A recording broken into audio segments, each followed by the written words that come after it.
여러분 반갑습니다. 신앙강좌부 강의 시작하도록 하겠습니다. 오늘부터는 요셉의 이야기를 함께 살펴보도록 하겠습니다. 창세기에는 4명의 족장이 등장하지요. 아브라함, 이삭, 야곱, 그리고 요셉입니다. 오늘부터는 요셉의 이야기를 함께 살펴보도록 하겠습니다. 우리 지난 시간에 12아들의 명단을 함께 읽었습니다. 야곱의 12아들. 야곱의 12아들은 나중에 이스라엘의 12지파가 되지요. 그렇기 때문에 12아들의 명단이 제시가 된 것을 볼 때에 참으로 감격적인 장면이라고 할 수가 있습니다. 그러나 야곱의 12아들은 거룩하고 신실한 사람은 아니었습니다. 이 사람들은 처음 등장할 때부터 험악한 일을 자행합니다. 그 내용을 보도록 하겠습니다. 창세기 37장 1절부터 36절입니다. 야곱은 자기 아버지가 몸부쳐 살던 땅 곧 가나안 땅에서 살았다. 야곱의 역사는 이러하다. 17살 된 소년 요셉이 아버지의 첩들인 빌하와 실바가 낳은 형들과 함께 양을 치는데 요셉은 형들의 허물을 아버지에게 일러 바치고 나였다. 형들이 요셉을 미워했다 하는 것은 우리가 너무나도 잘 알지 않습니까? 그런데 요셉이 형들의 허물을 아버지께 일러 바치곤 하였대요. 그러니까 요셉도 미운 털이 박힐 행동을 하기는 했다 하는 거죠. 형들의 허물을 아버지에게 일러 바치면 형들 입장에서는 동생 요셉이 이쁘게 보이지는 않죠. 허물을 일러 바쳤으니까 좋게 보일 리는 없겠죠. 그러니까 요셉도 미운 털 박힐 짓을 하기는 했다 라고 볼 수는 있습니다. 거기다가 이스라엘은 늙음하게 요셉을 얻었으므로 다른 아들들보다 요셉을 더 사랑하여서 그에게 화려한 옷을 지어서 입혔다. 이스라엘, 야곱이죠. 요셉을 다른 아들들보다 더 사랑했답니다. 이러니 형들이 또 미워할 수밖에 없는 거죠. 야곱의 입장에서는 요셉이 라헬의 아들이지 않습니까? 라헬이 사랑하던 여인이었고 라헬 때문에 결과적으로는 14년이나 고생을 하게 됐었던 것인데 그 라헬이 낳은 아들이기 때문에 더 사랑이 갔다. 그거는 뭐 이해는 갑니다. 많은 그렇지만 그렇다고 해서 12아들을 낳았는데 요셉이 이쁘다. 화려한 옷을 입혀야 되겠다. 그것도 이해는 하지만은 그러려면은 우리가 보통 우리가 육아법이라고 하지요. 어떻게 해야 됩니까? 상식적으로 12아들을 다 화려한 옷을 입히면 그럼 되지 않습니까? 그러면은 요셉도 화려한 옷을 입은 거니까 다 화려한 옷을 입으면 위화감이 조성되지 않으니까 형제들의 우애를 해칠 일이 없을 텐데 요셉만 화려한 옷을 입혔습니다. 이것도 형들 입장에서는 미운 털이 박히는 거죠. 그렇습니다. 형들은 아버지가 그를 자기들보다 더 사랑하는 것을 보고서 요셉을 미워하였다. 형들 입장에서는 사랑을 자신들도 받고 싶은데 자신들에게도 아버지지 않습니까? 나의 유일한 아버지인데 당연히 사랑받고 싶죠. 그런데 요셉만 더 사랑하니까 요셉을 시기해서 미워했다 하는 것이고요. 그에게 말 한마디도 다정스럽게 하는 법이 없었다. 그러니까 자라면서부터 벌써 그 형제들 간의 그 증오의 그런 갈등이 시작이 됐다 하는 것을 우리가 볼 수가 있겠습니다. 한 번은 요셉이 꿈을 꾸고서 그것을 형들에게 말한 일이 있는데 그 일이 있은 뒤로부터 형들은 그를 더욱더 미워하였다. 요셉이 형들에게 말하였다. 내가 꾼 꿈 이야기를 한번 들어보셔요. 우리가 밭에서 곡식단을 묶고 있었어요. 그런데 갑자기 내가 묶은 단이 우뚝 일어서고 형들의 단이 나의 단을 둘러서서 절을 하였어요. 자, 이 말을 들은 형들은 더 미운 거죠. 형들이 그에게 말하였다. 내가 우리의 왕이라도 될송 싶으냐? 정말로 내가 우리를 다스릴 참이냐? 형들은 그의 꿈과 그가 한 말 때문에 그를 더욱더 미워하였다. 안 그래도 요셉은 미움털이 박혔는데 어느 날 꿈을 꾼 얘기를 하는데 형들 입장에서는 황당하다 이거죠. 안 그래도 아버지의 사랑을 독차지해서 그 시기심 때문에 미운 마음이 있었는데 혼자서 채색 옷을 입고 화려한 옷을 입고 그렇게 편애를 받았는데 그 당사자가 꿈을 꿨다고 하면서 형들의 단이 나의 단을 둘러서서 절을 했다. 그러면 형들은 화가 나는 거지요. 내가 우리의 왕이라도 될송 싶으냐 하고 더욱더 미워했다고 합니다. 그러나 우리가 먼 훗날의 이야기를 이미 알고 있지 않습니까? 형들이 요셉에게 어떻게 합니까? 절을 하죠. 요셉이 만류를 하지만 그래도 와서 그냥 머리를 조아리고서 절을 하는 그런 상황이 뒤에 펼쳐지게 됩니다. 하나님의 구원 역사가 이 꿈에서 드러났다라고 하는 것인데요. 지금 이 아이들은 하나님의 구원 역사를 지금 전혀 꿈에도 생각을 못하고 있는 상황이고 이해를 못하고 있는 상황인데 단지 형제들 간의 시기와 미워함의 그 원인이 됐다라고 보도를 하고 있습니다. 얼마 뒤에 그는 또 다른 꿈을 꾸고 그것을 형들에게 말했다. 들어보셔요. 또 꿈을 꾸었어요. 이번에는 해와 달과 별 11개가 나에게 절을 했어요. 그가 아버지와 형들에게 이렇게 말할 때 그의 아버지가 그를 꾸짖었다. 내가 꾼 그 꿈이 무엇이냐? 그래, 나하고 너의 어머니하고 너의 형들이 함께 너에게로 가서 땅에 엎드려서 너에게 절을 할 것이란 말이냐? 그의 형들은 그를 시기하였지만 아버지는 그 말을 마음에 두었다. 또 다른 꿈 이야기도 마찬가지입니다. 이번에는 아버지가 요셉을 꾸짖기까지 했는데요. 해와 달과 별 11개가 나에게 절을 했다. 별 11개는 형제들이겠지만은 해와 달은 누구겠습니까? 당연히 아버지와 아들이겠죠. 그 말을 들은 아버지는 황당한 거죠. 어떤 아들이 아버지와 어머니에게 아들인데 절을 한다라는 그런 꿈을 꿨다라고 이야기하면은 화가 안 날 그런 아버지 어머니가 어디 있습니까? 그야말로 불효막심한 그런 말인 것이죠. 그래서 형들은 더욱더 요셉을 미워할 수밖에 없는 그런 상황으로 계속 전개가 되고 있습니다. 그래서 그의 형들은 그를 시기하였다라고 하였습니다. 그런데 아버지는 야곱은 이스라엘이지 않습니까? 하나님과 씨름하기도 했고 하나님과 계약을 맺기도 했습니다. 그래서 계약을 하나님과 직접 맺기도 하고 하나님을 뵙기까지 또한 야곱이었기 때문에 하나님과 씨름까지도 했으니까요. 그 마음에 요셉의 말을 담아두기는 했습니다. 이 구약 시대에는 꿈을 통해서 하나님께서 하나님의 뜻을 보여주시는 그런 것을 구약 시대에는 일어났었으니까요. 그리고 정작 야곱도 꿈을 통해서 하나님을 여러 차례 만난 바가 있습니다. 그래서 혹시 어떠한 내용인지 전혀 이해가 안 가지만은 혹시 모르니까 마음에는 일단 담아두었다 하는 것이죠. 그의 형들은 아버지의 양떼를 치려고 세겜 근처로 갔다. 이스라엘이 요셉에게 말하였다. 내가 알고 있듯이 너의 형들이 세겜 근처에서 양을 치지 않느냐. 내가 너를 너의 형들에게 좀 보내야겠다. 요셉이 대답하였다. 다녀오겠습니다. 이스라엘이 요셉에게 말했다. 너의 형들이 잘 있는지 양들도 잘 있는지를 가서 살펴보고 나에게 와서 소식을 전해다오. 그의 아버지는 헤브론 골짜기에서 그를 떠나 보냈다.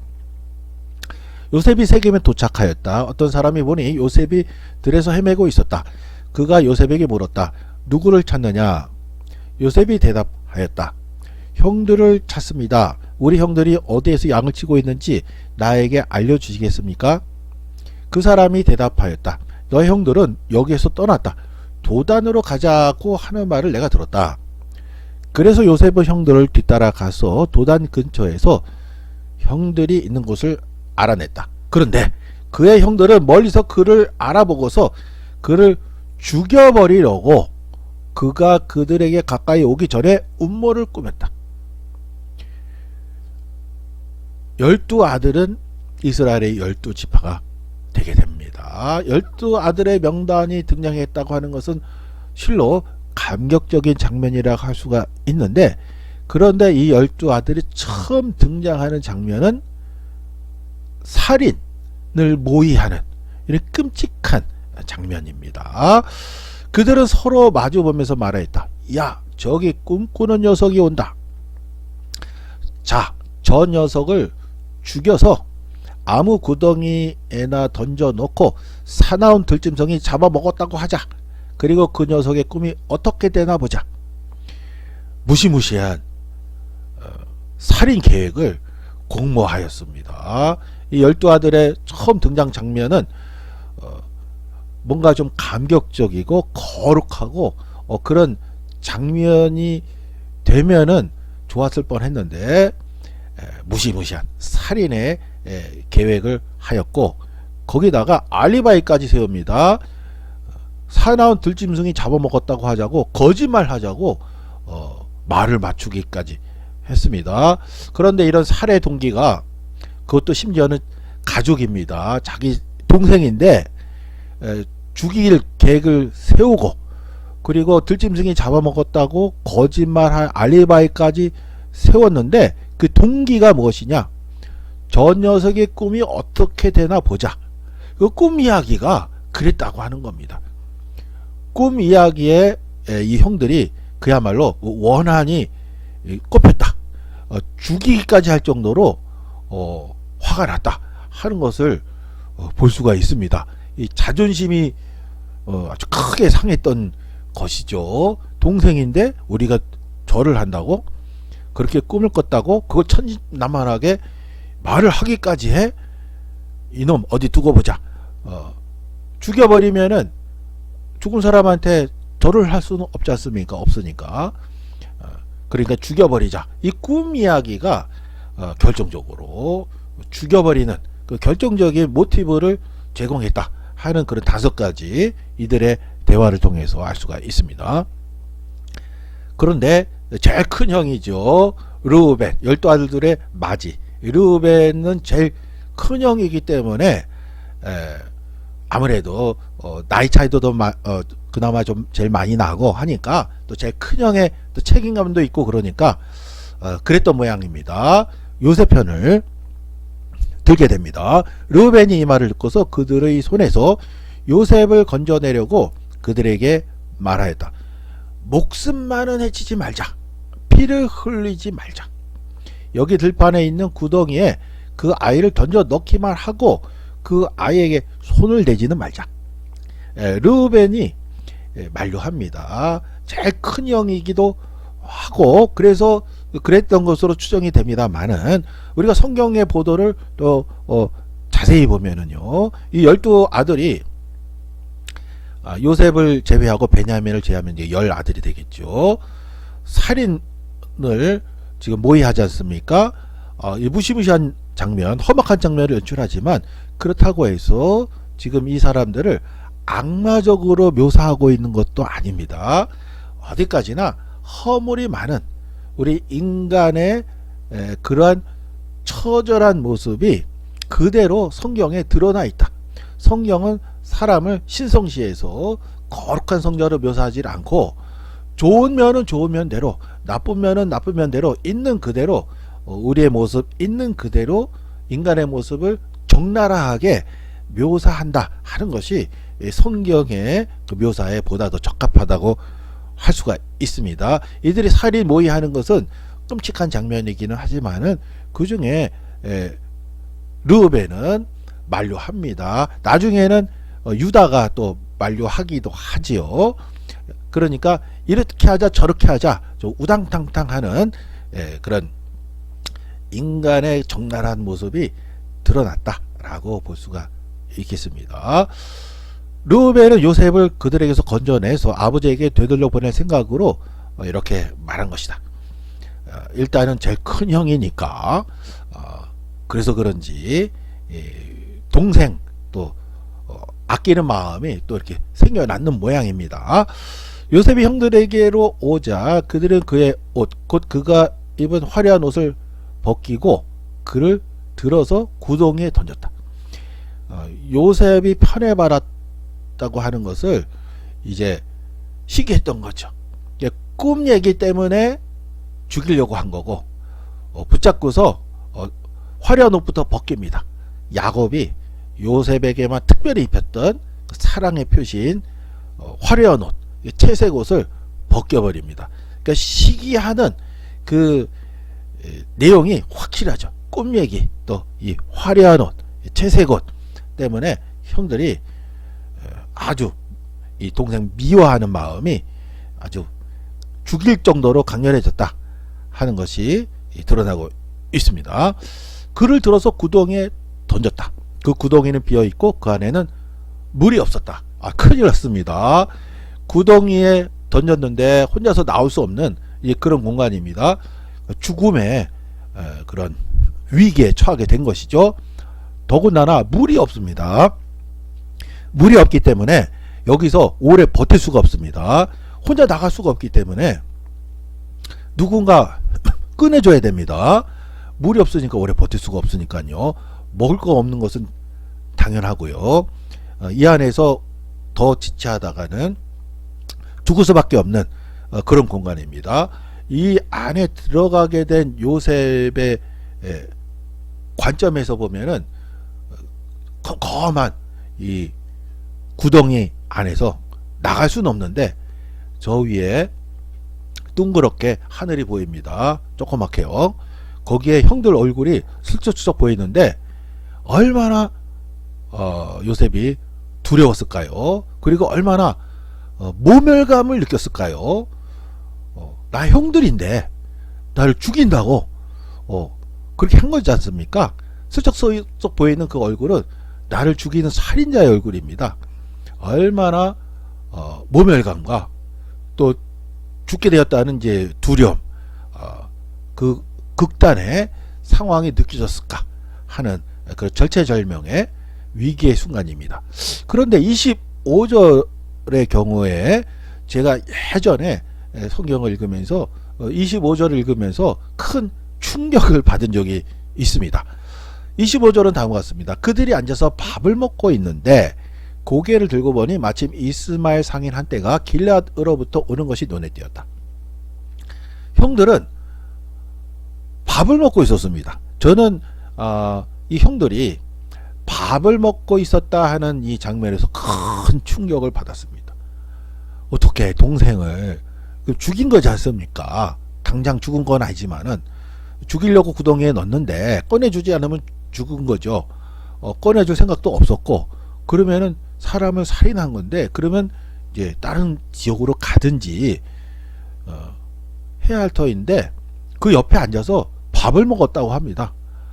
세상에 어쩜 이럴 수가 있을까 하는 그런 생각에 그 형들이 구덩이에 있는 요셉은 그 충격과 두려움과 모멸감에서 이제 난 이제 죽게 됐다 하는 거기서 그 절망감, 이 공포에 휩싸여 있는데 그 바로 구덩이 주변에 형들이 앉아가지고 밥을 먹는 거예요. 그 장면이 연상이 되면서 저는 예전이지만 큰 충격을 받은 적이 있었습니다. 아무튼 낙타에다 향품과 유향과 모략을 싣고 이스마엘 상인 한때가 이집트로 내려가는 길이었습니다. 유다가 형제들에게 말하였다. 우리가 동생을 죽이고 그 아이의 피를 덮는다고 해서 우리가 얻는 것이 무엇이냐. 유다가 이번에는 요셉의 편을 들어주고 있습니다. 자, 우리는 그 아이에게 손을 대지는 말고 차라리 그 아이를 이스마엘 사람들에게 팔아 넘기자. 아무래도 그 아이는 우리의 형제요, 우리의 피부치이다. 이 아이는 땅속 구덩이에 있는 이 아이는 우리 형제, 우리 피부치다. 죽이려고 집어넣어 놓고 우리 형제, 우리 피부치라고 지금 다른 형제들에게 호소하고 있습니다. 밥 먹다가 이스마엘 상인 한때를 보고서 그런 얘기를 하고 있습니다. 아무튼 유다가 이렇게 편을 들어주기는 했습니다. 이렇다고 해서 유다가 뭐 잘했다고 할 수는 없습니다. 같이 집어넣고요. 그 옆에서 도시락 먹었잖아요. 그러니까 이 범죄로부터 자유롭다고 할 수는 없죠. 아무튼 유다가 이렇게 두둔하는 바람에 극적으로 요셉은 당장 죽임을 당하는 것은 모면하게 됐습니다. 형제들은 유다의 말을 따르기로 했다. 그래서 미디안 상인들이 지나갈 때에 형제들이 요셉을 구덩이에서 꺼내어 이스마엘 사람들에게 은 20냥에 팔았다. 그들은 그를 이집트로 데리고 갔다. 자, 이렇게 해서 요셉은 이집트로 가게 되었습니다. 요셉이 이집트로 가는 과정은 그야말로 파란만장하다고 표현할 수 없는 그런 험악한 과정을 통해서 팔려서 노예로 이집트에 들어가게 됐습니다. 그런데 이제 르우벤이 잠깐 자리를 비었던 모양입니다. 르우벤이 잠깐 자리를 비었다 하는 말은 앞에 없었는데 29절에 보니까 잠깐 자리를 비었었습니다. 르우벤이 구덩이로 돌아와 보니 요셉이 거기에 없었다. 그는 슬픈 나머지 옷을 찢고서 형제들에게 돌아와서 말하였다. 그 아이가 없어졌다. 나는 이제 어디로 가야 한단 말이냐. 예, 르우벤은 이제 그 요셉을 빼돌려 가지고 아버지에게 보내려고 생각을 했었지 않습니까? 제일 큰 형. 그런데 없어지니까 옷을 찢으면서 슬픈 나머지 아이가 없어졌다. 이제 큰일 났다 하고 이제 슬퍼하고 이제 오열하는 장면입니다. 르우벤이 좀 더 침착했더라면은 구덩이에서 없어질 수는 없지 않습니까? 짐승이 해쳤다 그러면은 뭐 흔적이 남았고 그랬을 텐데 그 자초지종을 알아봤어야 되는데 아무튼 르우벤은 좀 덤벙덤벙대는 성격인 것 같기는 합니다. 여기서 덤벙덤벙 된 것 같다고 하는 것은 뭐냐면은 훗날 고라 반역 사건 있지 않습니까? 이스라엘 출애굽하는 그 여정에서 가장 큰 내란 사건이었는데요. 이 고라 사건, 어마어마한 사건이 있었죠. 그때 르우벤도 처음에는 동조를 했었거든요. 르우벤 지파죠. 르우벤 지파가 동조하기도 했었습니다.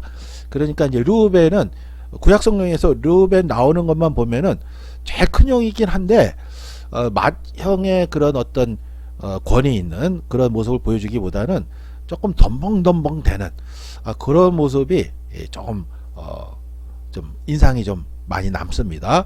앞으로 성경 읽으실 때 르우벤에만 초점을 두고서 보시는 것도 재미있는 관점이 아닐까 이렇게 생각을 합니다. 31절입니다. 그들은 숫 염소 한 마리를 죽이고 요셉의 옷을 가지고 가서 거기에 피를 묻혔다. 그들은 피 묻은 그 화려한 옷을 아버지에게로 가지고 가서 말하였다. 우리가 이 옷을 주었습니다. 이것이 아버지의 아들의 옷인지 잘 살펴보시기 바랍니다. 이 10아들이죠. 이 10아들의 이 모습이 어마어마합니다. 구덩이에 묻어놓고 그 옆에서 도시락을 먹는 그런 모습입니다. 자신들이 죽이려고 했고 죽이지는 않았지만 팔아 넘기기까지 했는데 숫염소 피를 묻힌 다음에 이게 아버지 아들 옷인지 아닌지 우리가 주웠는데 한번 보십시오. 엄청난 알리바이지요. 야곱이 그 옷을 알아보고서 부르짖었다. 내 아들의 옷이다. 사나운 들짐승이 그 아이를 잡아먹었구나. 요셉은 찢겨서 죽은 것이 틀림없다. 야곱은 슬픈 나머지 옷을 찢고 베옷을 걸치고 아들을 생각하면서 여러 날을 울었다. 그의 아들 딸들이 모두 나서서 그를 위로하였지만 그는 위로받기를 마다하면서 탄식하였다. 아니다. 내가 울면서 나의 아들이 있는 스올에 내려가겠다. 아버지는 이런 자식을 생각하면서 울었다. 그리고 미디안 사람들은 이집트에서 요셉을 보디발이라는 사람에게 팔았다. 그는 바로의 신하로서 경호대장으로 있는 사람이었다. 이제 야곱은 자신의 아들들로부터 속임을 당한 그러한 삶을 이제 살기 시작한 것이죠. 물론 나중에 요셉을 감격적으로 제외하게 됩니다. 그러나 그 먼 기간 동안 야곱은 자신의 12아들 중에 가장 사랑했던 아들이 죽었다 하는 그 슬픔 가운데에서 하루하루를 살아가는 그런 삶을 살게 된 것이죠. 실제로 죽은 것도 아닌데 속아서 그런 삶을 살게 된 것이죠. 자신의 말대로 이제 험악한 세월을 살게 되는 그런 삶이 되었습니다. 그런데 이렇게 12아들이 등장해서 요셉을 팔아넘기는 이러한 장면부터는 요 야곱의 아들들이 요셉을 팔아넘기는 장면부터는 요셉에게로 스토리 초점이 이동하게 됩니다. 그러나 엄밀한 의미에서 볼 때에는 야곱의 스토리와 요셉의 스토리가 중첩되어 있다라고 할 수가 있습니다. 지금부터는 요셉의 인생 스토리가 펼쳐지게 되는데요. 야곱의 스토리 역시도 함께 진행이 됩니다. 그러니까 야곱과 요셉의 스토리다 라고 할 수가 있습니다. 야곱은 창세기가 50장까지 있는데요. 마지막 전장인 49장까지 야곱이 결정적인 역할을 수행을 하거든요. 그렇기 때문에 야곱의 스토리는 끝났고 이제부터 요셉의 스토리다 라고 할 수는 없습니다. 비록 스토리의 초점이 요셉에게 맞춰져 있기는 합니다만은 엄밀한 의미에서는 야곱의 스토리와 요셉의 스토리가 중첩되어 있다 라고 할 수가 있습니다. 지금부터는 요셉의 스토리에 초점을 두고서 살펴보도록 하겠습니다. 요셉은 우리가 너무나도 잘 아는 그런 파란만장한 또 나름대로의 삶을 살았죠. 그것은 우리가 너무나도 잘 알고 있기 때문에 성경을 통해서 우리가 또 재미있게 읽을 수 있기 때문에 우리 신앙강좌부 이번 강의에서는 생략을 하도록 하겠습니다. 그러한 내용들을 우리가 성경 공부나 설교를 통해서 많이 접했는데요. 우리 신앙강좌부에서는 그런 것들을 성경의 내용을 익히 잘 알고 있는 분들을 대상으로 해서 강좌를 진행하고 있기 때문에 그런 기본적인 내용들은 알고 있고 또 성경을 통해서 우리가 쉽게 확인해 볼 수가 있습니다. 그래서 요셉의 그 드라마틱한 인생 역전의 삶은 우리가 직접 확인하지는 않고 성경에 있는 내용을 기반으로 해서 우리 신앙강좌부의 초점, 하나님과의 계약이 가장 중요한 초점인데요. 거기에 초점을 두고서 보도록 하겠습니다. 이렇게 초점을 두고 볼 때에 우리가 창세기를 읽을 때 한층 더 깊은 차원에서 읽을 수 있는 그런 또 힘이 또 생길 수 있다라고 볼 수가 있겠습니다. 바로의 경호대장 보디발에게 요셉이 팔려갔습니다. 그런데 이 요셉은 그야말로 드라마틱한 인생 역전을 경험하게 되죠. 제일 밑바닥 노예입니다. 이방 이스라엘 사람이기 때문에 이집트 관점에서 보면은 그냥 수많은 이방 족속 중에 한 사람일 뿐입니다. 노예로 잡아왔으니까 노예입니다. 가장 밑바닥이죠. 그랬는데 우리가 알고 있는 대로 바로왕 바로 그 다음 가장 높은 애굽의 총리의 신분까지 올라가게 됩니다.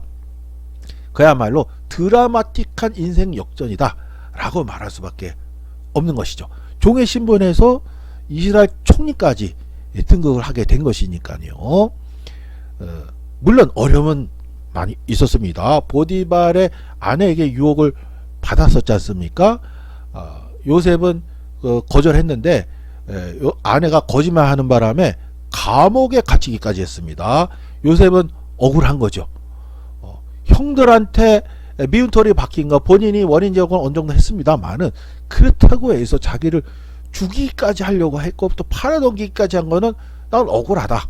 이런 생각을 충분히 가질 만한데 노예로 팔려왔는데 또 억울한 일을 또 당합니다.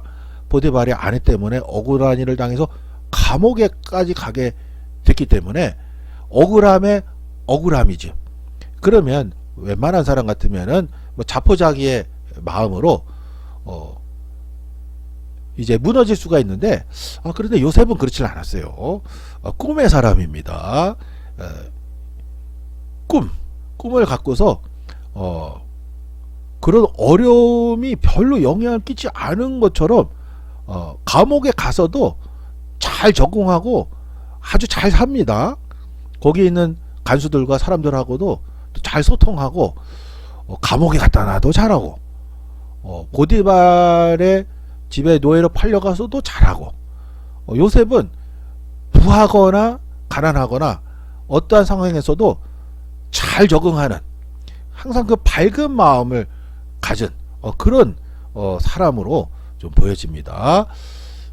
그래서 감옥에서 또 꿈과 관련해 가지고 상승하게 되지요. 그 내용은 우리가 성경을 통해서 잘 알기 때문에 우리가 직접 살펴보지는 않겠습니다만은 우리가 성경을 통해서 잘 확인할 수가 있습니다. 그래서 요셉은 점차 올라가서 결국 바로 앞에 서게 되지요. 바로는 당시에 이집트의 왕으로서 나라를 다스려야 되는데 나라를 다스림에 있어서 요셉이 절대적으로 필요한 그런 상황에 바로가 처하게 됩니다. 그때 요셉이 대처를 해서 총리의 신분까지 오르게 됩니다. 그런데 우리가 중요한 것은 종의 신분, 그러니까 노예의 신분으로부터 이집트의 총리까지 등극하게 된 그 여정을 보면은 또 꿈이 그리고 꿈의 해석이 중요한 결정적인 역할을 하지 않습니까? 다시 말해서 이것은 하나님께서 하신 일이다 하는 것을 알 수가 있습니다. 요약한다면 요셉이 이집트로 팔려가게 된 것, 이집트에서 종의 신분, 노예의 신분에서 이집트 총리까지 상승하게 된 그 모든 여정은 어디까지나 하나님께서 하신 일이다 하는 것을 우리가 성경을 통해서 잘 알 수가 있습니다. 그렇다면 성경의 당사자, 등장인물인 요셉은 자신에게 벌어진 그 모든 일들이 하나님께서 하신 구원 역사라는 것을 알고 있었을까요? 이에 대해서는 다음 시간에 함께 살펴보도록 하겠습니다. 오늘 내용은 여기까지 진행하겠습니다. 여러분 수고 많으셨습니다.